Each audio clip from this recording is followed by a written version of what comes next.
FADA es una fundación originada en el sur de Córdoba y que nos dedicamos al análisis de los principales temas de la cadena agropecuaria y agroindustrial, como también es la ganadería. Así que sin más preámbulos, vamos a la presentación. Básicamente, la pregunta con la que iniciamos este trabajo conjunto con la Cámara del Feedlot fue esta pregunta: ¿el ternero ha sido o es reserva de valor? Y para ir a ese tema, primero hay que entender que reserva de valor normalmente es una cualidad que se le brinda a un activo, ¿no? Si ese activo tiene la capacidad de mantener el poder adquisitivo en el futuro. Entonces, en el caso del ternero, no es necesariamente un activo en el sentido de logro o una moneda o alguna otra cuestión que puede ser rápidamente medida contra la inflación y otras cuestiones, sino que es un bien de cambio vivo que cambia su estado en el tiempo. Entonces, por ahí la forma de poder analizar esa reserva de valor no tiene tanto sentido hacerla contra la inflación, contra el dólar o contra cualquier moneda fuerte, sino más bien tiene sentido hacerla dentro de un sistema productivo. Es por eso que, para responder a esa pregunta si ha sido reserva de valor, básicamente tratamos de responder si ha generado un margen bruto positivo, un resultado positivo en distintos tipos de sistemas productivos. Los sistemas productivos que se eligieron y los modelos sobre los que se trabajaron son el más típico de Feedlot, donde se considera un peso de entrada de 180 kilos y un peso de salida de 320 kilos. Un segundo modelo con recría más terminación a corral, con una entrada de un ternero de 170 y una salida de 410, por ahí más destinado al mercado interno, y otro a mercado externo, el tercero, con una salida en 460 kilos, digamos. Entonces, tratamos de responder a la pregunta si el ternero ha sido reserva de valor al medirlo, si ha generado un resultado positivo en estos tres modelos desde 2018 hasta fines de 2022. ¿Digamos? Tenemos un periodo de 5 años de análisis. Así que, básicamente, vamos a ir analizando y vamos a ir viendo cuáles han sido los resultados de estos tres modelos que analizamos. En el caso del primero, el caso del feedlot, se considera, como decíamos recién, solo el engorde en base a los parámetros de los modelos que la CAF nos tiene acostumbrados, que presenta y difunde todos los meses, como decíamos recién, con una entrada de 180 y una salida de 320. El periodo de análisis que tenemos acá es de 60 meses, digamos, tenemos un análisis continuo de 60 meses, desde terneros comprados, digamos, en septiembre de 2017 hasta agosto de 2022 y gordos vendidos en diciembre de 2022. O sea, que no es la foto, y esto es el punto que viene, no es la foto del momento, de las relaciones de precios del momento, sino que los reales del periodo de producción de 4 meses. Por ejemplo, para un ternero adquirido en agosto de 2022, se toma el gordo vendido en diciembre de 2022.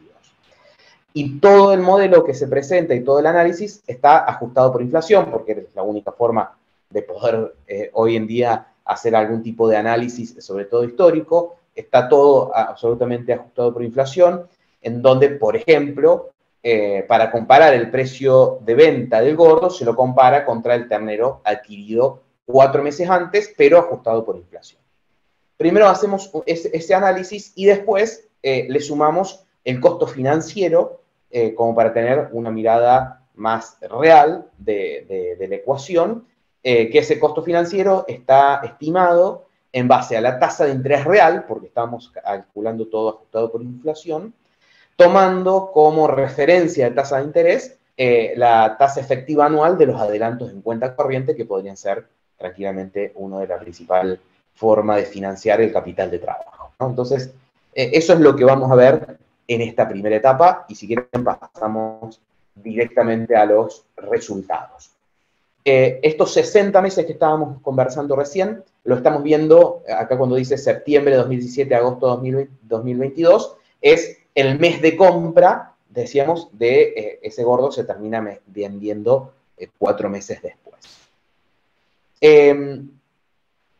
de cada mes donde se compró un ternero, cuando vemos esta barra verde, es que tuvo un resultado positivo, en este caso está expresado en términos porcentuales como precio del ternero, y cuando está marcado en rojo, dio un resultado negativo. Acá vemos este gran rojo que tuvimos en toda esta segunda parte, sobre todo del 2022.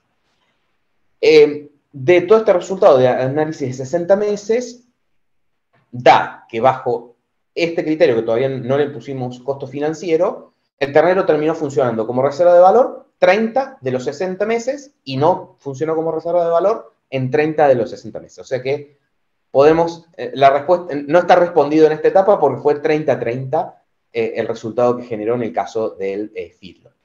Está bien que una parte importante, de nuevo, se concentra en esta baja del año pasado, y otra parte importante también se concentra en los gordos vendidos después de junio de 2021, cuando tuvimos la intervención de las exportaciones, ¿no? En los dos casos, en este caso fue una intervención, y en este caso una situación de mercado que también ayudó a que se diera ese rojo.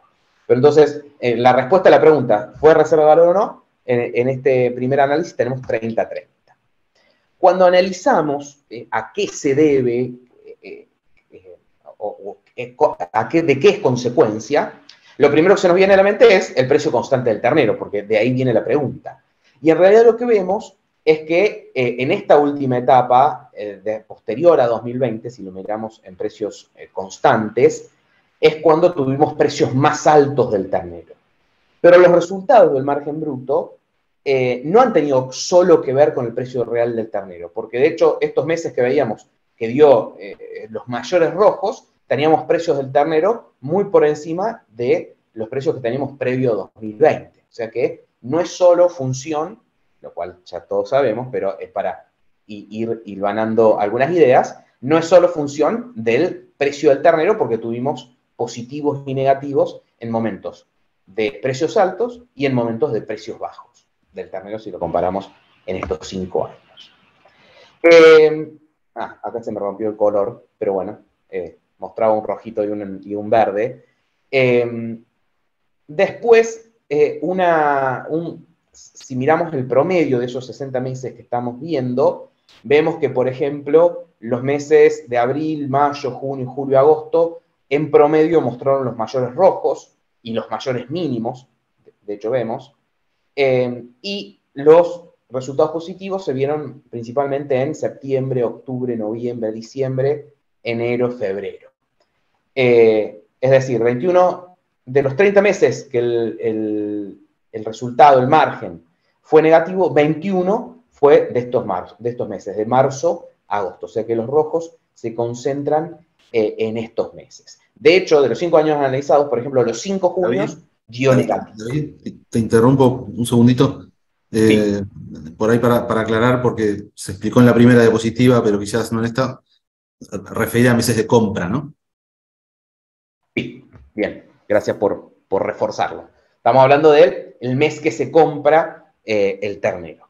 Entonces, si decimos, por ejemplo, 21 de los meses fueron negativos, o acá que decíamos, los 5 junios dio negativo, bueno, los 5 junios donde se compró el ternero, que en realidad se terminó vendiendo 4 meses después ese gordo, ¿no? Siempre tomamos ese punto de arranque porque la pregunta inicial fue el ternero, ¿no? Por eso nos ponemos en ese punto del tiempo.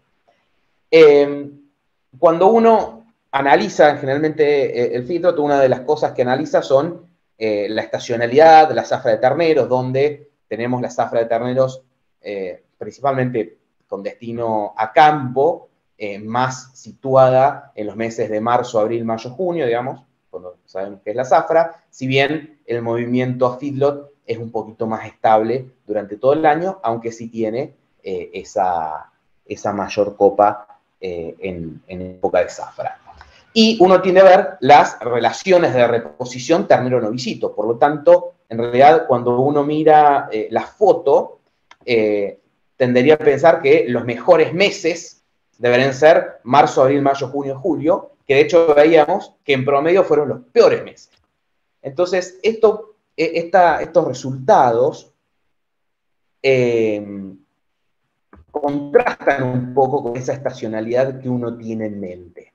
Y eso es porque cuando hacemos un análisis sumándole el precio del novillito vendido 4 meses después, ajustado por inflación, en realidad termina viendo que las relaciones de reposición del precio del ternero versus el precio del novillito, cuando corremos el mes de compra versus el precio 4 meses después, termina siendo mejor para los terneros comprados en septiembre, octubre, noviembre, diciembre, versus lo que veíamos de la foto, que normalmente es mejor en época de zafra. Y esto tiene que ver también, o sea, esto nos lleva a pensar que la cuestión no es solamente el ternero, cuando el ternero está más barato o cuando hay mayor oferta de ternero en términos de estacionalidad, sino que también, lógicamente, entra el novillito o el precio del gordo en la ecuación. Y cuando vemos qué ha pasado con el precio del novillito, este gráfico analiza las subas mensuales, las variaciones mensuales que ha tenido en promedio el novillito en el MAC durante los últimos 5 años.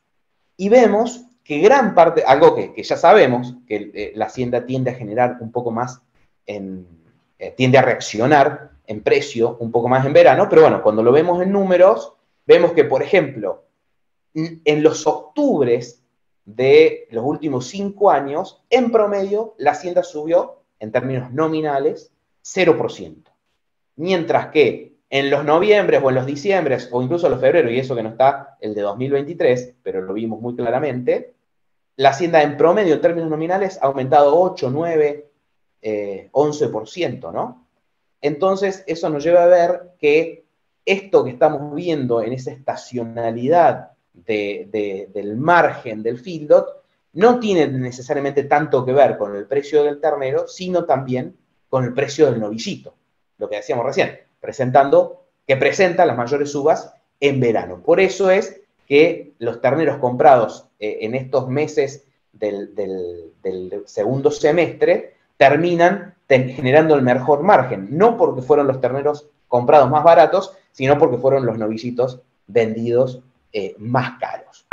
Y esto uno lo primero que tiende a pensar es, bueno, pero capaz que la inflación se recalienta en verano, ¿no? Y en realidad esto del novillito tiene que ver algo más con la inflación que con el mercado ganadero, pero no es así. Fíjense cómo la inflación, si bien tiene algún pico en marzo, algún pico en septiembre, se comporta de manera mucho más homogénea. Esto es simplemente la variación promedio de la inflación de los últimos 5 años, mes por mes, ¿no? No vemos en el verano un salto que esté en las mismas líneas que el salto que está mostrando la hacienda. Entonces, el precio del novillito tiene que ver mucho más con el propio mercado de carne que con la propia inflación. Entonces, para recapitular un poquito, terminamos viendo que los mejores resultados se dan entre los meses de septiembre y febrero, lo cual es contraintuitivo, porque justamente son los meses, para las compras de terneros, y ahí vino bien la aclaración de recién de Fernando, para las compras de ternero entre septiembre y febrero, que es contraintuitivo con la zafra de terneros, que está justamente en los meses que estarían presentando peores resultados, por lo menos en el análisis de los últimos 5 años. Acá lo pusimos en términos de probabilidad. Bueno, para los septiembres, octubres y noviembres de estos últimos 5 años, la probabilidad de que un ternero comprado en esos meses terminara dando un margen positivo, un margen bruto positivo, fue del 80%. Mientras que un ternero comprado en junio de los últimos 5 años tuvo un 0% de probabilidad de dar un margen positivo. Esto como para analizar, porque siempre sabemos que la ganadería, sobre todo estas etapas, tienen una presencia fuerte de la estacionalidad, y mostrarles un resultado que a primera vista es un poco contraintuitivo con lo que estábamos pensando. Y ahora le agregamos a este análisis el costo financiero, ¿no? Para tener realmente la visión real, no esta visión, si quieren, un poquito teórica. Antes de agregarle el costo financiero, también analizamos un poco históricamente cómo se ha convertido ese costo financiero. Acá lo que vemos en la línea naranja es la tasa efectiva anual, promedio de 4 meses, como para tomar el promedio de producción, de los adelantos en cuenta corriente, ¿no? Donde tuvimos esta mayor suba, ¿se acuerdan? Después de que empezaron las devaluaciones y los problemas en 2018, hasta las bajas que se empezaron a dar a inicios de 2020 y las subas que se empezaron a dar a mediados del año pasado, a medida que se iba recrudeciendo la inflación. Entonces, esa es la evolución de las tasas, la tasa efectiva de los adelantos en cuenta corriente. Y lo azul, la inflación, ¿no? Entonces, esto rojo y verde termina marcando la tasa real efectiva anual, donde en rojo pusimos en los años que tuvimos, o los meses, medidos igual que antes, los meses de compra del ternero, promedio de los siguientes 4 meses, que tuvimos una tasa real efectiva positiva, y en verde, donde tuvimos una tasa real efectiva negativa. ¿Por qué? ¿Qué termina significando esto? Que si lo miramos desde el punto de vista del costo financiero, estos momentos, porque estamos en Argentina, estos momentos del tiempo de tasas efectivas reales positivas nos generan efectivamente un costo financiero. En algún momento es un costo financiero muy alto. Fíjense, acá llegó hasta cerca del 40% anual en términos reales, digamos, más allá de la inflación. Y tenemos otros momentos en que la tasa va muy atrás de la inflación y nos termina generando, lejos de un costo financiero, un beneficio financiero, porque en realidad me están cobrando una tasa real negativa, ¿no? Entonces, tenemos dos periodos marcados muy claros de tasas reales positivas, muy altas cuando empezó todo el proceso de crisis, y muy negativas este año cuando se aceleró mucho la inflación y la tasa reaccionó muy por detrás.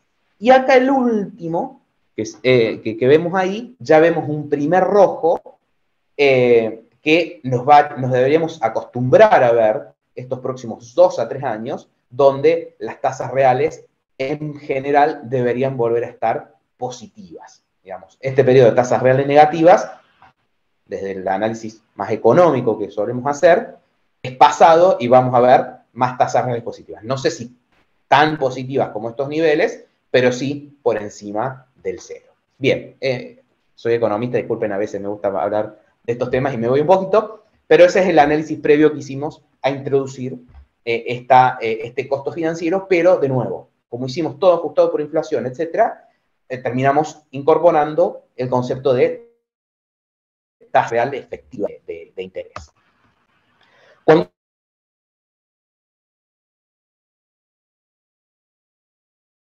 sumamos ese análisis, lo principal que nos 2018-2019, porque al introducir un costo financiero con una tasa real, sí. David, se te cortó un poco, si puedes iniciar de nuevo con esta placa de ahora. Ah, bien, disculpa.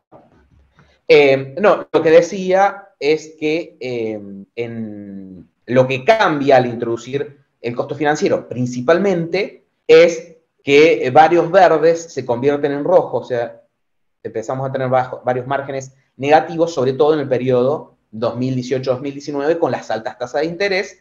En este periodo de tasas bajas, posterior a 2020, mejora un poco y no tiene mucho efecto en este gran rojo de este segundo semestre de 2022.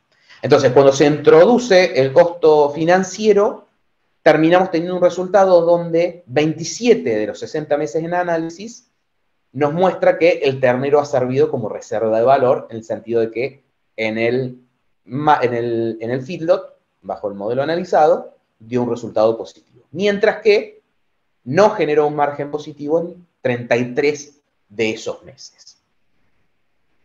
Entonces, acá cerramos el modelo, después lo retomamos para compararlos, de feedlot con costo financiero, que obviamente es, bajo nuestro entendimiento, lo que hay que mirar porque es lo más real, digamos. Si no tenemos el costo financiero, nos quedamos sin una parte.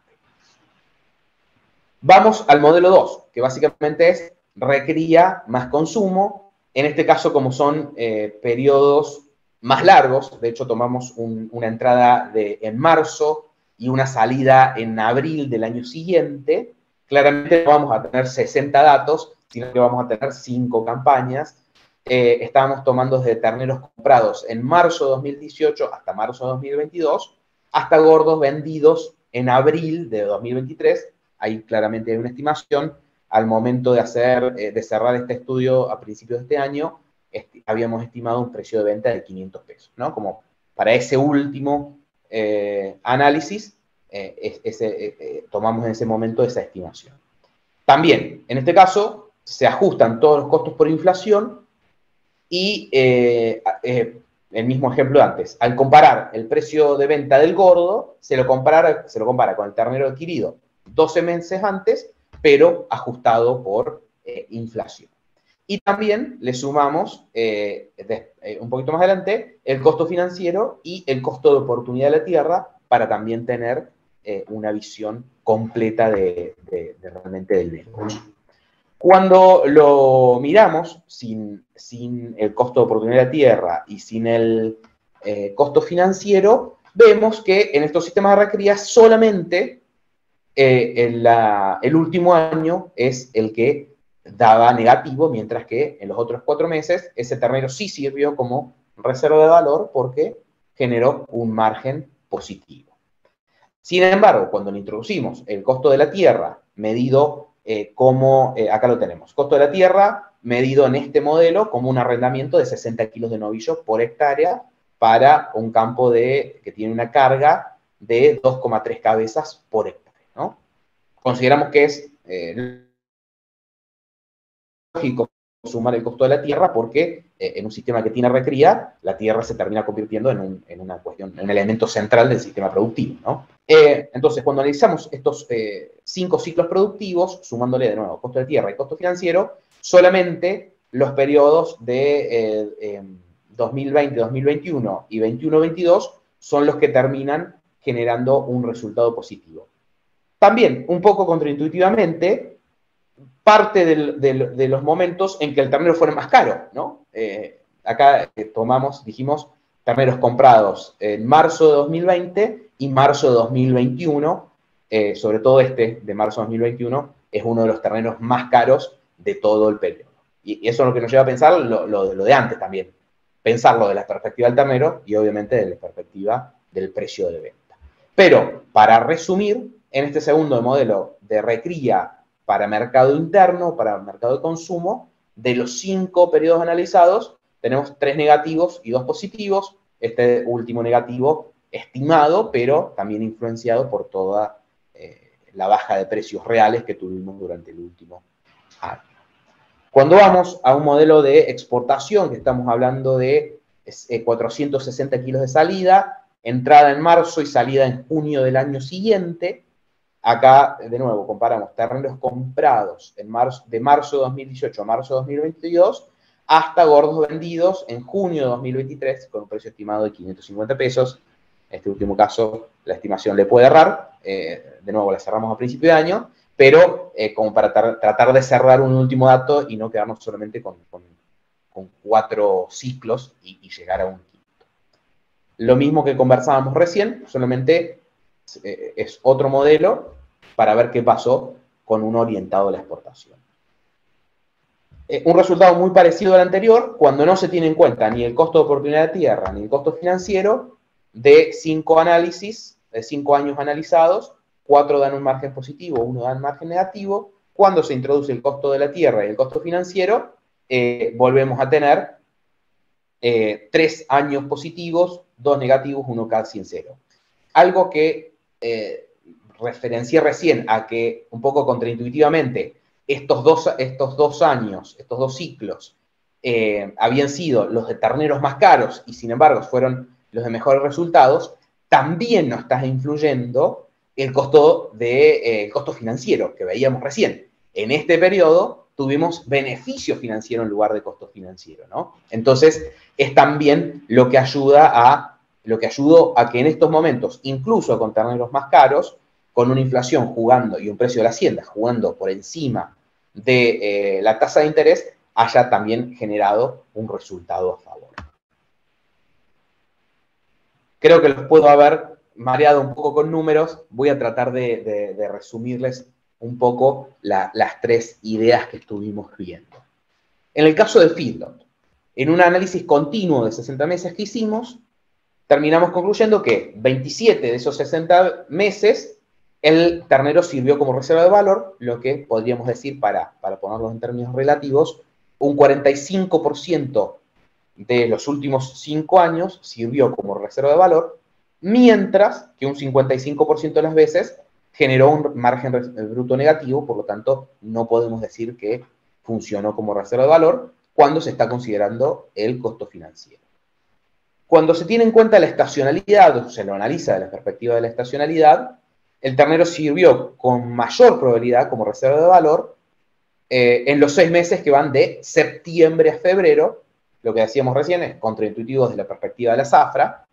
Y esta dinámica, de nuevo, tiene más que ver con el precio del gordo, que reacciona mucho en verano, o más en verano, que con la del ternero. El caso de este verano lo vimos de igual manera, con seca, con todo, con un atraso muy profundo. No reaccionó en noviembre, diciembre y terminó reaccionando en enero, febrero. Pero ese es un poco el resultado del análisis del feedlot. En el caso de recría más terminación para mercado interno, de los últimos 5 años, el ternero sirvió como reserva de valor bajo este criterio de margen bruto 2 veces y 3 veces como negativo. Fue negativo, no sirvió como reserva de valor. Es decir, solo sirvió como reserva de valor, en este caso el 40% de las veces, cuando se toma la mirada completa, con costo de la tierra y con costo financiero. Y en el caso de exportación, tenemos 3 de 5 positivos, entonces podemos decir que el ternero sirvió como reserva de valor el 60% de las veces, de nuevo, cuando se considera el costo de la tierra y el costo financiero. Entonces, a la pregunta original que nos habíamos hecho, ¿el ternero ha servido como reserva de valor? Bueno, por lo menos analizando los últimos 5 años, en un modelo de feedlot, sirvió con costo financiero, sirvió como reserva de valor el 45% de las veces. En un modelo de recría con terminación a corral para consumo, sirvió como reserva de valor el 40% de las veces. Y en un modelo de recría con terminación a corral para exportación, sirvió como reserva de valor el 60% de las veces. Donde hay que tomar básicamente 2 aclaraciones en este análisis. Una, que varios meses al medio, sobre todo segundo semestre de 2021, estuvo afectado por, o tercer trimestre más que segundo semestre, por el cierre de exportaciones, y donde también varios meses se acumularon en este segundo semestre de 2022, que también, obviamente, terminaron sumando a que tuviéramos estos resultados. Eso es todo con los resultados, y ahora abrimos un poquito, no solo a preguntas, sino también a opiniones y observaciones de todos ustedes que están también mucho en todo el negocio y la viven bien de cerca. Muchas gracias. Bueno, David,